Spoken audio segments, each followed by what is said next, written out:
economy is in turmoil, debt is mounting, budget deficit has ballooned, and soon it may not have a government again. France's political stability is crumbling. The future of the new government is uncertain. There's been dramatic images this week in France of people-led protests against the government over a massive debt crisis in the country. The countdown has begun for President Emmanuel Macron. France's political uncertainty. Picture this: a country where healthcare never bankrupts families, university education costs nothing, and retirement arrives at 62 with a comfortable pension waiting. Welcome to France, or at least the France that was supposed to last forever. Today, that same nation watches its debt counter tick upward by 5,000 euros every single second. 5,000 euros every second. The paradise built on promises has become a ticking time bomb, and nobody knows how to defuse it. France hasn't balanced its budget once since 1974. Not once. 51 straight years of spending more than it earns, each government simply borrowing to cover the gap. While Germany tightened its belt, while Sweden ran surpluses, France kept writing checks its treasury couldn't cash. The bill has come due. Debt has breached 4 trillion euros, more than the entire French economy produces in a year. For the first time since World War II, France owes more than it makes. The deficit runs at 6% of GDP, double what EU rules allow. Interest payments alone devoured 50 billion euros last year. That's 50 billion euros that built nothing, taught nobody, healed no one. France is different. This isn't Greece or Portugal or Ireland. France is Europe's second largest economy, nearly 20% of the entire Eurozone. When Greece stumbled in 2010, Europe managed the rescue. But France? Saving France would be like trying to catch a falling cathedral with a safety net designed for acrobats. The French welfare state emerged from World War II's ashes with a beautiful promise. No medical bankruptcies, free education from nursery through doctorate, dignified unemployment support, comfortable retirement. This wasn't just policy, it became France's identity, as fundamental as wine and revolution. During the glory days, it worked. 5 workers supported each retiree. Factories hummed, birth rates soared, tax revenue flowed abundantly while benefit costs stayed manageable. France had seemingly discovered the holy grail, robust capitalism married to comprehensive social protection. But demographics don't negotiate. In the 1990s, 5 workers supported each retiree. Today, 3. By 2050, barely 2. Meanwhile, life expectancy has stretched 11 years beyond what the system's architects planned. 11 extra years of pension checks, medical care, support. The time bomb kept ticking, but nobody could hear it over the good times. Then came 2008. The financial crisis shattered the illusion. While people lost jobs and families who once paid taxes now needed support, France's debt jumped from 60% to 80% of GDP in just 2 years. It was the first real warning. Greece and Spain got forced into painful bailouts. France slipped through, borrowing at rock-bottom rates courtesy of the European Central Bank. Politicians treated it like free money.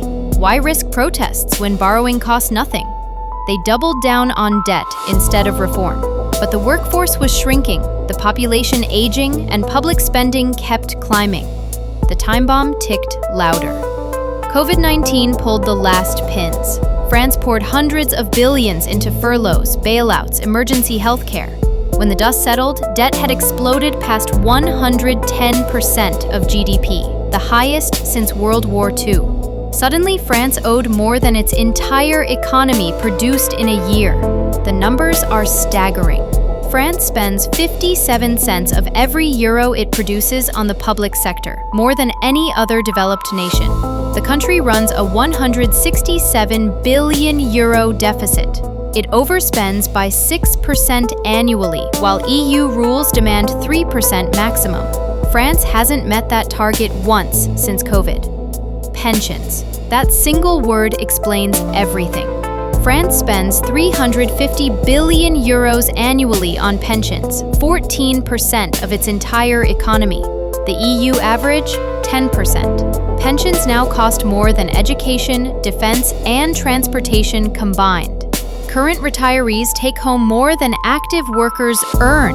Think about that. Pensioners earn more than the people paying for their pensions. The system operates like a Ponzi scheme, with today's workers funding yesterday's retirees, while praying tomorrow's workers will return the favor. Except tomorrow's workers don't exist in sufficient numbers. Nearly 1 in 4 graduates end up overqualified and underemployed. Their expensive education's wasted, while the system desperately needs their contributions. Emmanuel Macron tried to defuse the bomb. His modest proposal, raising retirement from 62 to 64, brought 3 million protesters into the streets. 3 million in one day. Garbage piled up in Paris, trains stopped, schools shuttered. The reform technically passed through a constitutional loophole, but the damage was done. Macron's party lost its parliamentary majority. France has burned through 5 prime ministers in 2 years. 5 prime ministers, 2 years. Every solution hits the same wall. Raise taxes? They're already crushing. Cut benefits? Political suicide. Increase retirement age? The streets explode. Each president discovers the same truth. Reform is necessary but impossible. The bomb keeps ticking while politicians argue about whether to cut the red wire or the blue one. Credit rating agencies have noticed. France now holds its lowest credit rating in modern history. For the first time ever, lending to France costs the same as lending to Italy. The comparison would have seemed absurd 5 years ago. Today, it's reality. Look at the numbers.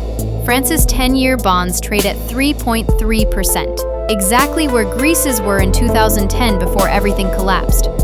Similar borrowing costs, similar deficit levels, similar political paralysis. But France is 10 times bigger than Greece, 20 times more consequential. Investors aren't just watching numbers anymore. They're watching credibility evaporate. When confidence cracks, and history says it will, the unraveling happens in weeks, not years. Interest rates spike, credit markets freeze. Suddenly, the government can't borrow. The euro was built with strict rules, deficits below 3%, debt under 60% of GDP. France violates both, flagrantly, while daring anyone to enforce consequences. A founding member, a core pillar of the European project, has become its greatest threat. If France detonates, Europe faces an impossible choice. Let France fail? The Eurozone collapses, taking 60 years of integration with it. Stage a rescue? The precedent destroys fiscal discipline forever, turning the ECB into a permanent bailout machine. Germany and the Netherlands, who sacrificed to maintain discipline, would watch French profligacy get rewarded. The political backlash would be volcanic. Yet allowing France to default would trigger contagion, making 2008 look like practice. Banks across Europe hold French debt. Pension funds, insurance companies, governments, all exposed to the blast radius. The entire European financial system could freeze overnight. France has become a nation running 3 races simultaneously, losing all of them. The demographic race, retirees multiplying while workers vanish. The economic race, productivity stagnating while obligations soar. The political race, a government too fractured to act while the timer counts down. 5,000 euros per second. Remember that number. Young French citizens inherit a cruel joke. They'll work longer, pay more, receive less, all while servicing debts from benefits they'll never see. The social contract has become intergenerational theft. Tomorrow, mortgage to pay for today. The welfare state that symbolized French greatness now threatens French existence.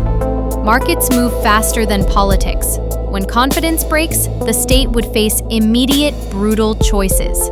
Pay pensions or pay police, fund hospitals or fund schools. Millions of retirees would face poverty overnight. Public services would collapse, youth unemployment would explode, from crisis to catastrophe. This isn't distant speculation. The warning lights flash red everywhere. Credit downgrades, rising borrowing costs, political paralysis. France stands exactly where Greece stood in 2010, except France is too big to save. The European Central Bank could swallow Greece like a pill. France would choke it. The time bomb keeps ticking, 5,000 euros per second. Every second.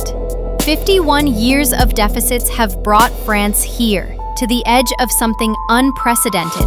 Not just a debt crisis, but the potential unraveling of the European project itself. The question isn't whether France can continue this way. It cannot. The question is whether the explosion will be controlled demolition or devastating blast. Whether Europe survives its second largest member's financial suicide. Whether anyone has the courage to cut the right wire before the timer hits zero. 5,000 euros per second. Every second. Until something finally detonates.